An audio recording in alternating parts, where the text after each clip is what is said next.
My daughter and I is in the process of making this nightstand back here for my granddaughter. We still have a drawer to make, and once we get the drawer made, we're going to go ahead and edit and release the video and show you how we made it. With the price of lumber these days, it is getting expensive even to make a simple little project.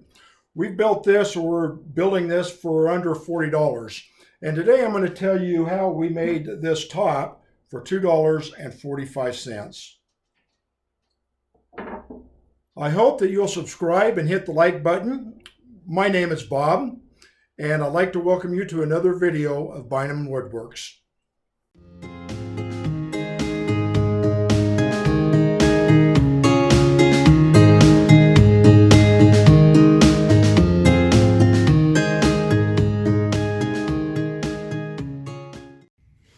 For the top, we're going to go ahead and use this 1x6, which is actually only 1x5.5 board.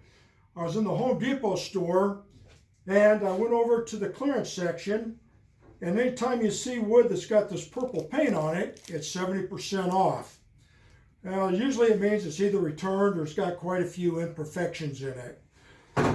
We're going to go ahead and we're going to make this board usable. One of the terminologies is this basically a flat sawed piece of wood, and where we've got our rings that are real tight, usually the center of a tree or around a knot. So if you'll notice, the tree growth rings kind of form this U. Well, the wood's going to warp around that.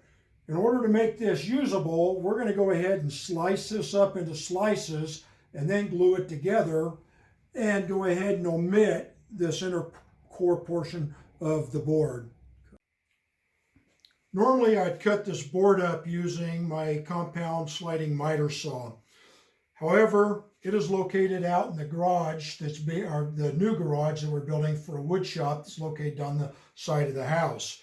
So we're going to go ahead and use the table saw today along with the miter gauge. Since we're going to be making both cross cut and rip cuts, I went ahead and I changed our dado blade over to a combination blade, so we could use the same blade for both the rip and the cross cuts.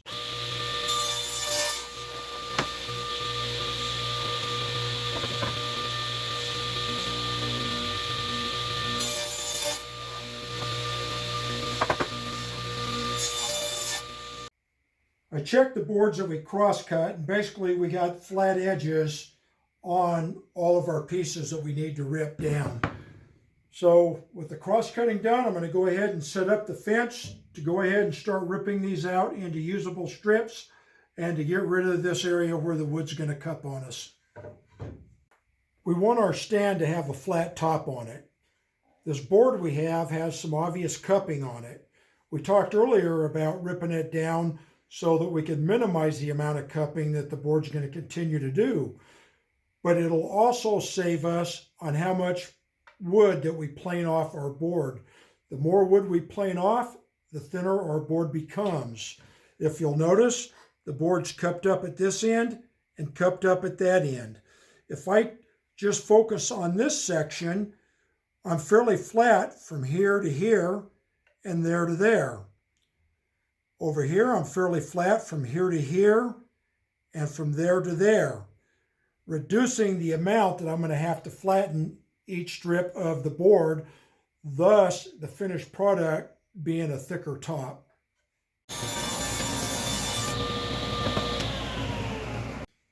Okay, this is the piece of wood that we ripped down right here.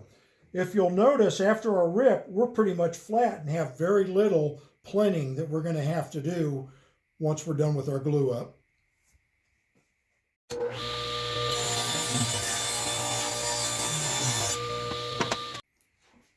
Also, this could be considered a little bit waste of wood, but right here where this knot is, that could be problematic for me in the future. So I'm just going to go ahead and make another rip cut and eliminate this altogether and hopefully reduce the chance of cupping once my glue up is complete.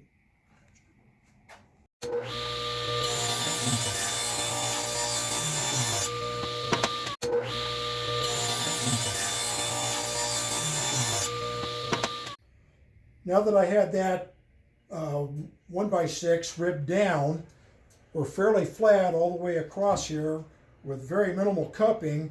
meaning that I'm going to have to do very little conditioning of the wood or very little planing of the wood to get a fat surface.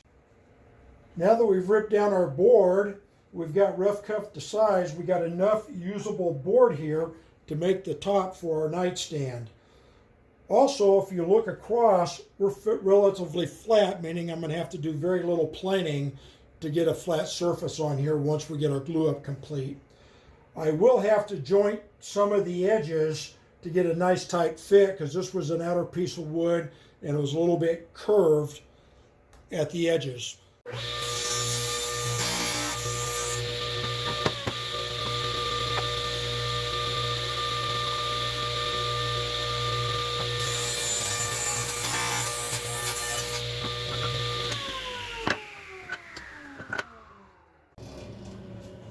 Now that we got our edges jointed, we're ready for glue up.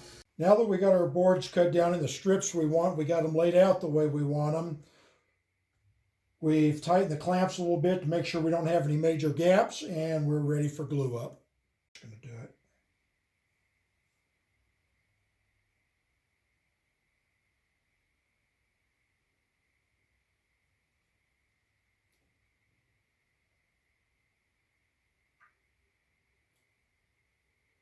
I go ahead and glue up both sides of my board.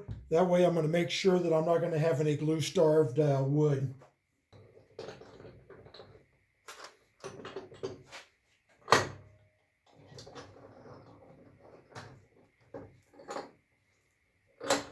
You want to tighten it snug until you get some good squeeze out, but you don't want to tighten it so tight that you're squeezing all the glue out of your surface area. All right, we're going to let this go ahead and set up in about a half an hour before the glue is totally dry and yet still stiff enough. I will take a straight edge and scrape off the excess glue.